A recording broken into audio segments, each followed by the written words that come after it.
sahabat pembelajar, Assalamualaikum warahmatullahi wabarakatuh. Kali ini saya akan sedikit berbagi tentang asesmen nasional. Program ini adalah program dari Kementerian Pendidikan dan Kebudayaan yang mulai diberlakukan tanggal 22 Agustus tahun 2000. Apa sih asesmen nasional itu? Asesmen tujuannya adalah untuk meningkatkan mutu pendidikan. Di antaranya harus terdapat asesmen itu sendiri, kemudian mendapatkan informasi, kemudian dapat menentukan kualitas pembelajaran, dan pada akhirnya hasil belajar murid.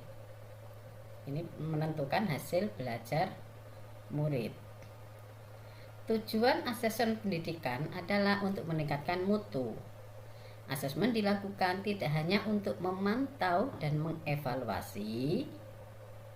Asesmen nasional dirancang agar menghasilkan informasi yang memicu perbaikan kualitas belajar mengajar, yang pada gilirannya akan meningkatkan hasil belajar murid.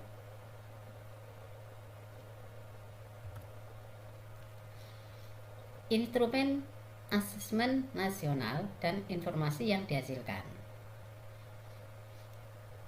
Yang pertama, harus ada responden. Respondennya adalah terdiri dari murid, guru, dan kepala sekolah. Jadi respondennya bukan hanya murid saja, tetapi murid, guru, dan kepala sekolah. Instrumennya apa saja?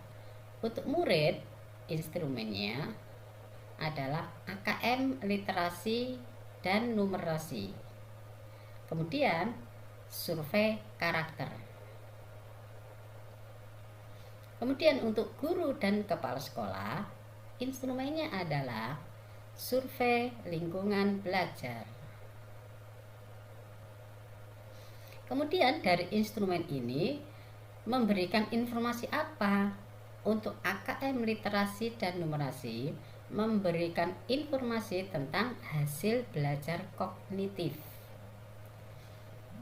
Untuk survei karakter memberikan informasi tentang hasil belajar sosial emosional.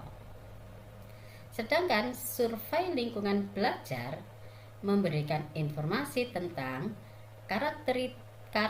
karakteristik input dan proses pembelajaran untuk merumuskan hipotesis tentang penyebab tinggi rendahnya output pembelajaran di sekolah tersebut. Jadi itu informasi yang dihasilkan.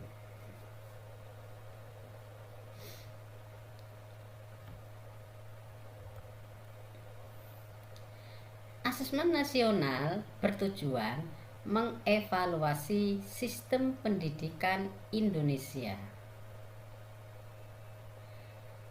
Di sini muncul asesmen kompetensi minimum atau diistilahkan dengan AKM. AKM itu terdiri dari dua, yaitu literasi membaca dan numerasi. Apa literasi membaca itu? Literasi membaca adalah kemampuan untuk memahami, menggunakan, mengevaluasi, merefleksi berbagai jenis teks untuk menyelesaikan masalah dan mengembangkan kapasitas individu sebagai warga Indonesia dan warga dunia agar dapat berkontribusi secara produktif di masyarakat. Itu adalah pengertian dari literasi membaca. Selanjutnya, numerasi adalah kemampuan berpikir menggunakan konsep, prosedur, fakta, dan alat matematika untuk menyelesaikan masalah sehari-hari pada berbagai jenis konteks yang relevan untuk individu sebagai warga negara Indonesia dan dunia. Selanjutnya, survei karakter. Karakter berarti profil pelajar Pancasila. Apa saja? Beriman, bertakwa, berakhlak mulia, bernalar kritis, mandiri, kreatif, gotong royong, dan berkebinekaan global. Itu adalah karakter yang disurvei.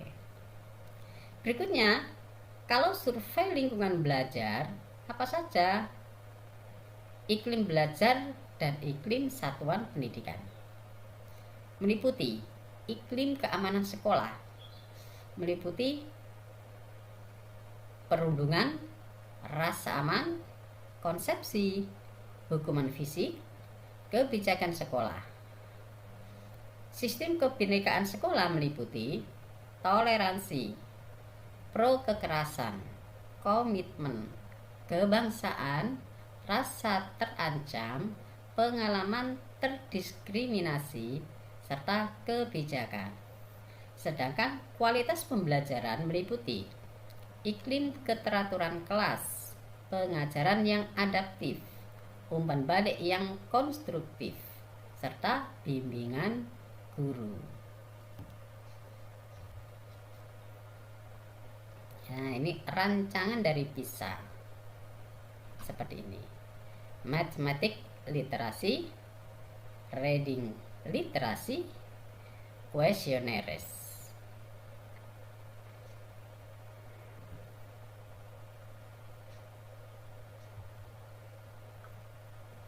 Komponen literasi matematika.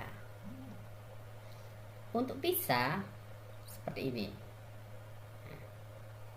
Jadi adanya konteks, kemudian skill. Sedangkan di asesmen nasional untuk yang numerasi harus ada konten, proses kognitif, dan konteks. Kalau di PISA hampir sama ya, konteks, ini skill, ini matematik, berpikir matematiknya. Nah, jadi hampir sama ya. Konteksnya untuk yang asesmen nasional, konteksnya adalah bilangan, pengukuran dan geometri, data dan ketidakpastian, dan aljabar. Ini adalah konteks yang ada pada asesmen nasional. Kemudian pada proses kognitifnya adalah pemahaman, aplikasi, dan penalaran. Sedangkan konteksnya, ini konten ya, kontennya tadi, ini konteksnya adalah personal, sosial kultural, dan saintifik. Nah, itu adalah yang dibahas dalam asesmen nasional. Jadi ada konten, ada proses kognitif, ada konteks. Berikutnya komponen literasi membaca. Di PISA seperti ini: single text, multiple text. Pada asesmen nasional tetap ada tiga: ada konten, ada proses kognitif, dan ada konteks. Kontennya untuk yang literasi membaca adalah teks informasi dan teks sastra.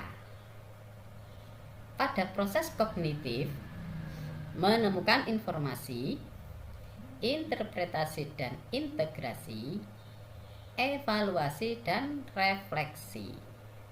Sedangkan konteksnya sama dengan numerasi, yaitu personal, sosial budaya, dan saintifik.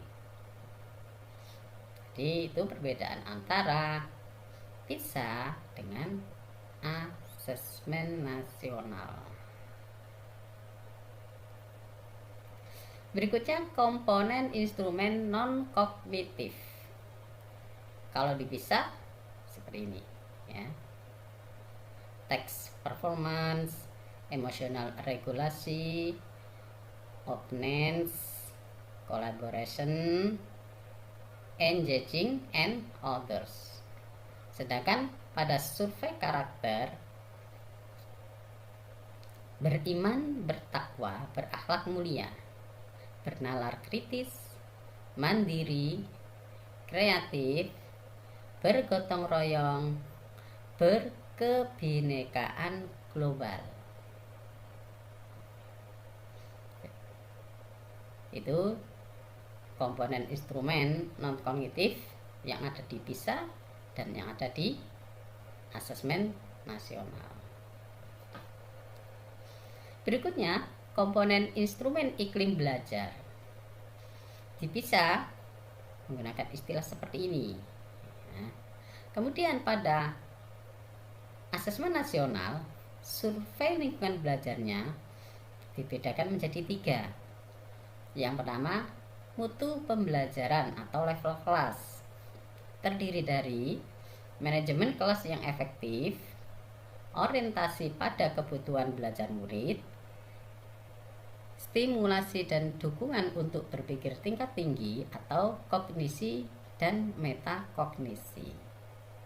Kemudian untuk level sekolah, mutu pembelajarannya, interaksi positif guru dan murid di luar pengajaran, program kokurikuler yang menumbuhkan literasi, numerasi, dan karakter, program ekstrakurikuler dan kegiatan non-akademik, lomba atau festival yang menumbuhkan karakter, serta kebijakan program dan fasilitas sekolah yang ramah keagamaan.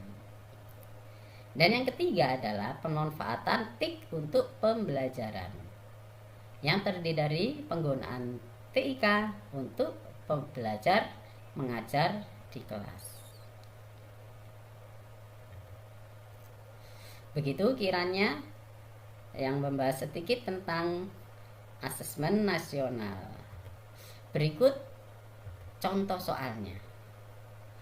Contoh soal numerasi untuk pemahaman. Diberikan suatu informasi seperti ini yang di dalam kotak ini. Kemudian yang ditanyakan adalah seperti ini. Nah, ini adalah salah satu contoh soal numerasi. Jadi, siswa harus memahami dulu informasi yang ada di dalam kotak ini. Setelah dibaca, dipahami, baru menjawab soal yang ada di sampingnya. Berikutnya, masih soal numerasi, tapi aplikasi ya, untuk level aplikasi. Diberikan informasi di sebelah kiri. Dari numerasi ini, baru siswa menjawab soal aplikasi tersebut. Nah, jadi siswa harus memahami dulu informasi yang ada di samping ini.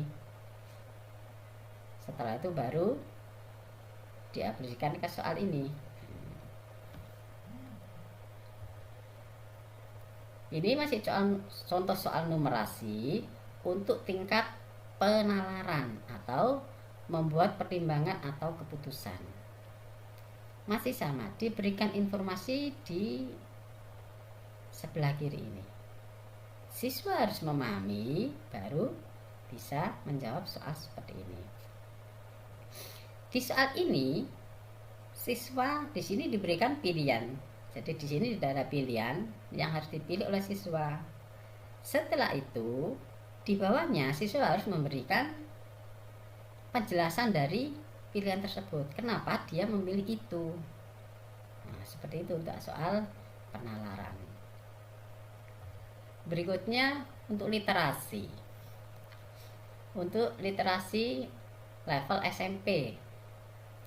Teks informasi. Nah, menemukan informasi berarti siswa harus membaca dulu informasi yang di sebelah kanan ini. Nah, Dari informasi ini, apa yang dia temukan? Baru dia bisa menjawab soal ini. Apa yang dia temukan? Itu untuk yang contoh literasi. Berikutnya contoh literasi untuk masih teks informasi. Nah, diberikan sebuah bacaan. Setelah itu, siswa memberikan interpretasi dan integrasi. Dari pernyataan ini, fakta ataukah opini disesuaikan dengan informasi yang ada di samping kanan ini. Jadi siswa memilih salah satu, fakta ataukah opini di masing-masing pertanyaan itu.